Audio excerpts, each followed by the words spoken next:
Hi everybody, it's Steph Unthank here, and this is my colleague again, Bridgette Sunman. Hi Bridgette, how are you? I'm good, Steph. Thank you. Great to be here. Yeah, good to see you again. And we are meeting today to look at session 5 of the Mind Body Connective. And for those of you that have been following us for some time now, we've got our previous 4 video casts, as we've been calling them, available on YouTube, or you can find them on LinkedIn. And do take the time to check in on our discussions, where essentially we've been talking about the connection between the mind and the body and the role that that connection plays in our overall human well-being.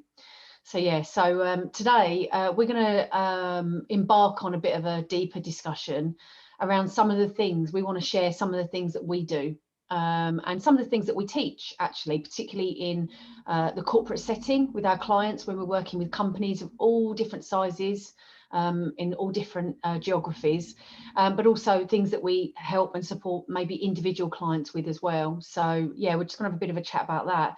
But yeah, so I mean, Bridgette, you and I have talked about this quite a lot, but for you, what are the kind of things that, we're specifically talking, aren't we, today, about stress reduction, stress relief, and really looking after our mental health. But yeah, what are the sort of things that maybe you sort of lean into when it comes to that? I think we'll have mentioned some of them before, I know, but I think they bear repeating. So for me, it is very much developing this practice of awareness and noticing. One of the things I have spent some time really developing for myself is just really not overriding signals, really actually giving them the due respect that they deserve. And again, we've sometimes talked about this, so whether it's going for a pee, or it's getting some water, or it's actually that nagging headache that actually isn't getting any better as the day goes on. So for me, a really important one has been I'd call it not overriding the signals, for want of a better phrase, and then going hand in hand with that, again, something I'm really passionate about when I work with clients is pacing.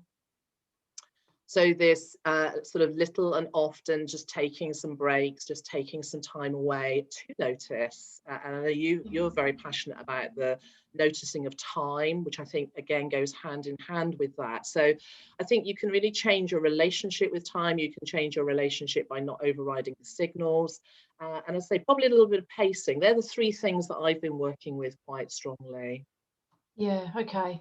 Yeah, so I think you're right, actually, and it's good of you to pick up on that. I've got some real similarities, I think, given our conversations that we've had so far. And I think the time thing is really, really important, isn't it? The whole, it's interesting, I think, because I've worked with people in the past that have suffered from time anxiety, where they're constantly almost to a point of, I would say, over exhausting the techniques that we use around planning and pacing, but this anxiety around needing to get certain things done by a certain time, fitting enough time and enough activities and things to do in the day. And a lot of that kind of time anxiety for some of the people I've worked with has been driven by this intensity of to-do lists. Yes. And those to-do lists often revolving around other people, and maybe not revolving around the personal choices to do some of the things that we've talked about in the previous video casts that can really support self-care initiatives, let's say. So those kind of self-care moments each day. So I really get that. I think one of the things that you've just talked about, which would be really good to expand on, actually, if you don't mind, is that you're talking about awareness, and you're talking about choice, and you're talking about pacing in terms of your own self-care. But how do we, in your view, how do we get to that? How do we actually get to the point where we learn how to do these things? I mean, because I think the word pacing and planning, it rolls off my tongue. It sounds really easy, but actually there's a real art to it. There's a real art to pacing, planning. There's a real art to creating awareness, and there's a real art to the noticing, so that we can have those choices and make those choices. I think there can be. I think that it can become an art. I think it starts really simply. And I think it just starts with little tiny steps. Yeah. I think it starts with, I'm a great one for a strong advocate, really, of habit and training. And I think of it a little bit like a muscle. So I'm sort of building my sort of strong habit around noticing. It's my noticing muscle. And it won't happen overnight, and it might take quite a long time. I mean, I think typically now, I think that the days have gone up now in terms of a habit to build. I think it's something like 66 days, is it, or something? You know, it's going to take time. You've got to allow a bit of time. You've got to allow some off days. So I like to think of it as, if I get 4 or 5 good noticing days in a week, I'm doing well. Try not to get too, making it too anxious itself, as you say. So this real danger that just becomes another to-do list. In fact, just a quick aside on that, one of my clients recently said how she reframed her to-do list to her ta-da list. And I thought, I really like that. So actually just a couple of things that she can go ta-da, and it won't just literally be noticing that you have actually got a headache and you're getting up from the laptop, or you are actually going to take a moment or two outside, or you are going to drink a water. So I think it's little steps. I don't think it's making it hard. I don't think at this stage it is anything about a strategy or a plan. They're all business words. I think sometimes it's nice to get away from that and just say, what's a couple of things I could do today that actually might have a real effect on my day? Yeah, brilliant. Yeah, fantastic. Yeah, so I get all that, I think, and I love the idea of the ta-da list. I think that I've heard that before, actually, and I think it really takes the pressure off of, you know, the words, the connotations and the connections to having a to-do list. I think sometimes that in itself can place us under quite a lot of pressure to get things done. And the amount of people, and I know, Bridgette, I'm sure you'll have had this very similar conversations and will have very similar anecdotes. The amount of people that I've worked with that have to-do lists, and those to-do lists get longer and longer and longer, and then before we know it, we're drowning in this to-do list, which the pressure and the stress that puts us under is pretty significant, because we never feel like we're getting anything done, and in the not getting anything done, that causes us to feel you know, under pressure to do more, work more hours, you know, get up earlier, go to bed later, because we've got to try and make that day a lot longer for us. Hamster wheel, doesn't it? It becomes a hamster wheel. And I think those lists really grow. A mentor I work with gave me a really good tip actually last year, which was, if you can get it on a post-it note, that's probably enough.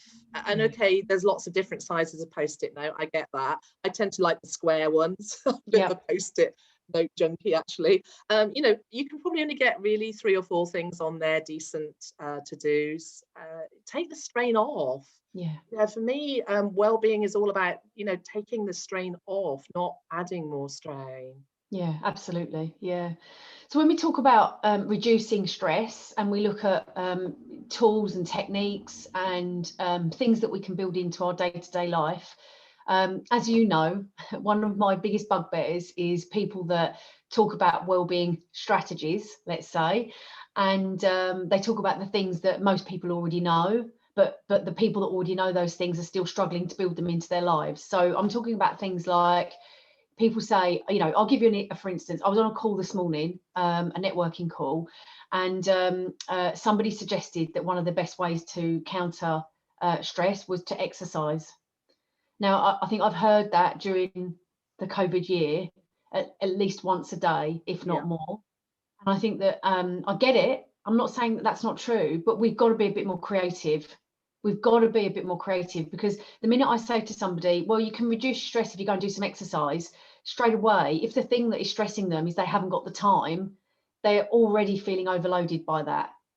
You know, if the thing that can reduce stress is taking a 20-minute walk, or it's reading a book, or it's doing a jigsaw puzzle, you know, all of these things, they sound great, but in real practice, they still take time.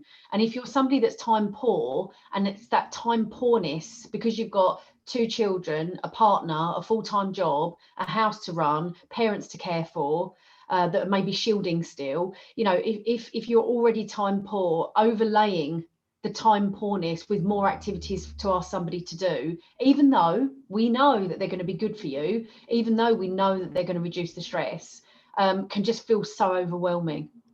I agree, and I think one of the things I'm hearing you say, and I know we've talked about it a little bit ahead of this session, is actually sometimes the most simple thing you can do is to stop.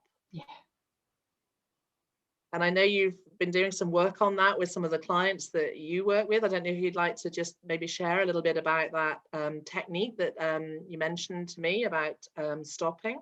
Yeah, I think that would be useful. I think so here's the thing, right? So if somebody feels overwhelmed by suggestions of take more exercise, get more fresh air, get out for a walk, you know, take the dog out, be with the children. If somebody's feeling more overwhelmed by that, I think what this plays into, this particular, I guess, use of stopping really plays into what you've been talking about, which is that ability to pause and that ability to notice. And actually, we can do that as many times as we want to in our normal day. So what we're not doing here is trying to wedge more stuff in. We're just working with the things that we're already doing, our normal day. And then over time, we can start to build things in that we maybe would find enjoyment from, like the walking the dog and like the, you know, going for a short run or being on the bike or something like that, which absolutely does alleviate stress and pressure and anxiety.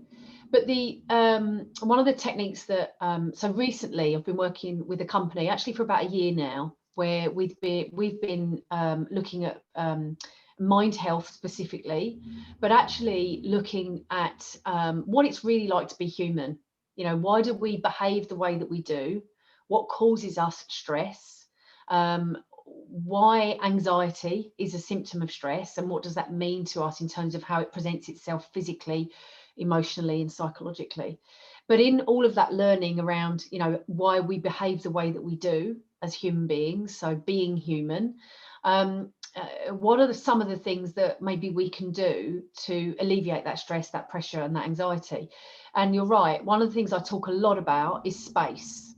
So creating space. And I know, Bridgette, a couple of sessions ago, you talked about using the breath as a place to focus attention. And the breath is a really good tool that we have. It's there all of the time that we take for granted.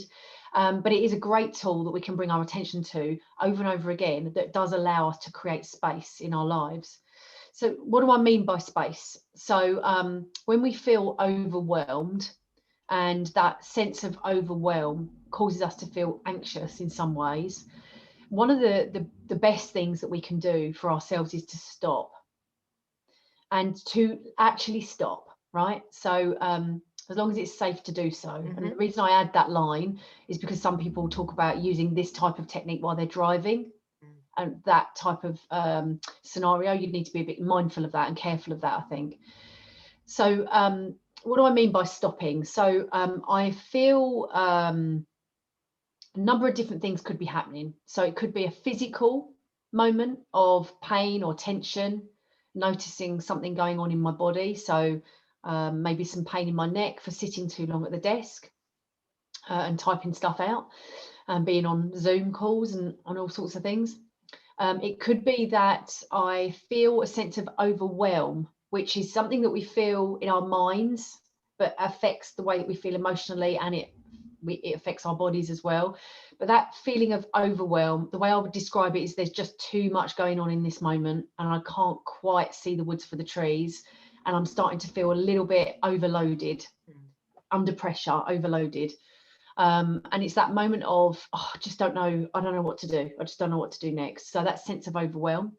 And that can happen, I think, for lots of us in lots of different ways. So, you know, I know that people will be looking at this video maybe later down the line. But I just want to recognise that this week is the week that the children have gone back to school, that we're filming and talking about this today. So a moment of overwhelm for day one of the children going back to school, after them being off of school for such a long time, having spoken to a number of clients over the last sort of 48 hours or more, a moment of overwhelm has happened in their families, their children feeling overwhelmed because they don't know what to expect when they go back into the school. They want to stay at home with mum and dad, or mum or dad. They want to know that things are going to be okay. And they're feeling overwhelmed because they're not sure what to expect when they get to the school. And then we've got children having to wear masks. So the overwhelm there is kind of playing out in terms of both the young people and the parents or carers. So imagine that moment in the morning where you're trying to, you know, gee your children up and get them ready with energy and excitement.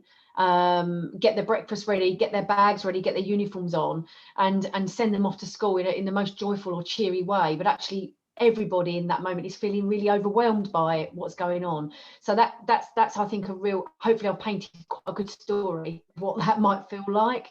But it can be a work-related overwhelm. It can be overwhelmed through that kind of scenario, that school-based scenario. It can be physical pain. It can be something that's happening emotionally.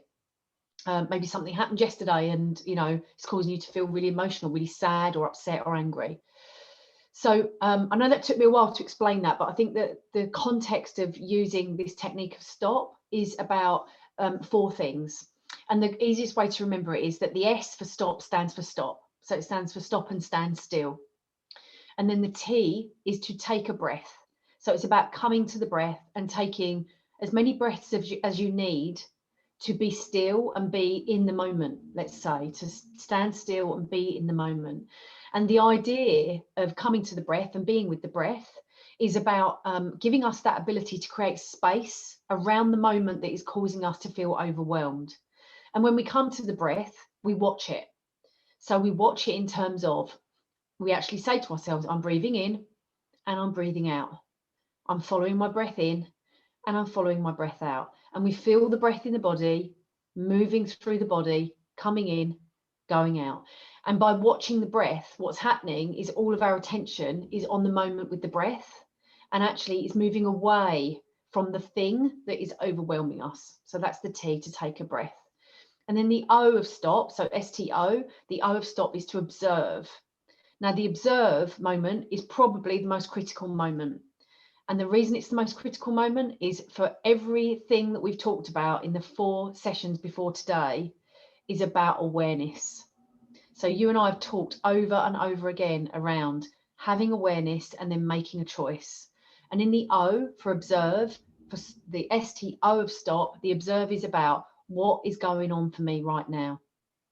And if I ask myself that, what's going on for me now? I've got a pain in my neck. So what's the best thing for me to do? Move about, maybe make a cup of tea, get some fresh air. It's going to take me 2 minutes to do that. What's going on right now? One of the children are really upset. It's making me feel really upset. Let me observe that and let me decide what I'm going to do to deal with that, rather than trying to push it away or brush it off, or actually allow it to overwhelm both of us so much that we're spiraling into this black hole of emotion. Let's just be with that for a second and make a decision on what's the best thing to do, because it might just be just to stop and just to be with each other and breathe for a moment until we feel like we can carry on. What else I could be observing could be thoughts. So if I'm working to a deadline and I've got other things going on that I need to be dealing with, the observing might be, I feel really overwhelmed. I've got a lot of work going on here. It could be that that's causing me to make lots of mistakes. That's making me feel really anxious. Maybe I'm not saying the right things to the right clients at the right time. What's going on for me? There's just too much. So observing that. So it can be an observation of thoughts, an observation of emotion, an observation of physical sensations in the body. And then in the O being the most important part, is because once we've observed all of that, guess what? We get to make a choice. So the O is about awareness, and the P of stop is about proceeding. And proceeding in a way, in a way where we make a choice. So proceeding forward through making a choice. And that isn't to say that anybody is judging us for the choice that we make. We're not being judged for that. So the choice that we make is it's a very mindful based choice that has been made, and we've come to it with awareness. So yeah, so that's how it works. And I love what you said earlier about post-it notes, because one post-it note that I had on my laptop at work for years was stop. And it just said down the left-hand side of the post-it note, stop, take a breath, observe, and proceed. And I had that on my laptop all the time. And to your point, Bridgette, and I'll stop after this point and then hear from you. But to your point, Bridgette, it does take practice, doesn't it? We can't expect to learn this technique today, use it once, and then it be life-changing. What we have to do is we have to learn to use it as many times as we can each day, practice it, be curious about it, explore it, investigate it. And then over time, what will happen is that we will notice the stress, the causes of stress, the overwhelm, we'll notice that rising, and we'll be able to put the stop technique into practice before the overwhelm or the stress boils over the top. And that's the magic of this.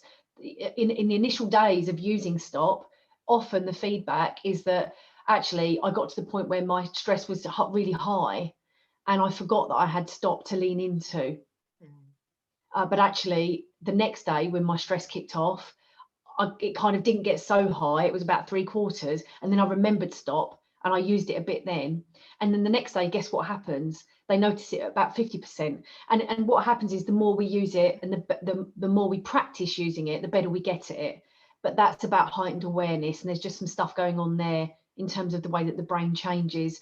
The more that we practice using a technique like this, the more the brain changes and helps us to acknowledge these moments and use these techniques quicker and put them into practice more quickly each time. Yeah, I think it becomes a habit. As I say, I very much think of it like training a muscle. And when I'm teaching my yoga students, one of the things that, I sort of encourage them to do is back to the breath, really. Notice when your breath is getting ragged. That's normally a signal that things are just getting out of shape generally. So, your heart rate's going to pick up probably if you are getting stressed, your anxiety level's going to raise, your temperature may raise, your blood pressure, which you may or may not notice will. And certainly the breath can. And if the breath changes, that's normally an indication that the energy has changed. And so just coming back to that focus, I encourage students ideally to sort of breathe in and out through their nose, and very much that. It's interesting that you had the stop sticky for a long time, sticky now. I used to have one with just stop, notice, breathe. So, just 3 little words on my laptop sometimes if I was, caught up in a quite a heated conversation. The faster you go, the less oxygen you've got. Sometimes literally pausing for a moment, and it is that pause. So yeah, very, very similar outlook with you. It is about practice, it is about noticing, and it's just tiny steps. Don't get anxious about it, but just see when you can drop it into your day. That's one of the things I say to my students when I'm teaching them yoga, is just see when you can drop it into your day. Notice your breath. If it's getting out of shape, just see if you can pause for a moment. And Tadasana, which is a mountain pose where you just literally stand and sort of come to your senses, is a wonderful way of doing that. So beautiful. That's one of the things that I teach is very much, actually doesn't have to be on a yoga mat and in a yoga studio to do that. You can literally go to a window, literally feel your feet on the ground, just carry that up through the body to the breath, and really just center yourself with your breathing. Very simple. Yes, perfect. And I think that's a really beautiful example. You've got stop, which is a technique which will work for some people, actually just stopping and standing still, feeling the feet on the floor, and as you say, allowing the breath to rise up through the body is another beautiful technique, isn't it, that allows us to create space. So it doesn't matter what it is that we do, it's about that moment of creating space and calming the nervous system. Yeah, and finding what's right for you. So a lot of this for me is about the individual and finding what's right for them. So, we can share these generic techniques, we can share these specific practices. That's one of the skills that we have when we work with clients. But sometimes it's about taking that and adapting it and making it individual to you. So if you're not comfortable with some of the language that we're using, some of the terms that we're using, just simplify it, but just make it something that really works for you. That, I think, is one of the keys to well-being and self-care and these type of practices. Yeah, I couldn't agree more. Only today, Bridgette, I was having a conversation with somebody around, on the 23rd of March will be 1 year since the first lockdown, COVID lockdown. Yeah, so it'll be a year on the 23rd of March. And it really got me thinking today. I went for a run this morning, and it really got me thinking this morning after that. I wonder how people's well-being year has panned out. Good, bad, or indifferent. And it got me thinking as well about how much mine has changed.